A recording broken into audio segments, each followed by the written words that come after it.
ప్రవక్తలు కుట్ర చేస్తున్నారండి. ప్రవక్తలు అనగా దేవునికి మనుషులకు మధ్యవర్తులుగా ఉంటారు. వాళ్ళు దేవునితో మాట్లాడుతూ ఉంటారు. వాళ్ళ ప్రవక్తలు ఆ దేవుడు ప్రవక్తలతో మాట్లాడుతుంటారు.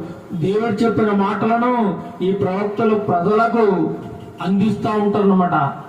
అలాంటి దేవునికి ప్రజలకి మధ్యలో అనుసంధానముగా ఉన్నటువంటి ఈ ప్రవక్తలు కూడా ఏమైపోయారట? కుట్రదారులు అయిపోయారు. కుట్రదారులు ఒక రకంగా చెప్పాలంటే ప్రవక్తలు అనగా దేవుని యొక్క సేవకులు. దేవుని ఈనాడు మన భాషలో చెప్పాలంటే పాస్టర్లు దైవ సేవకులు ఏం చేస్తారట? కుట్ర చేస్తా ఉన్నారు. కుతంత్రాలు.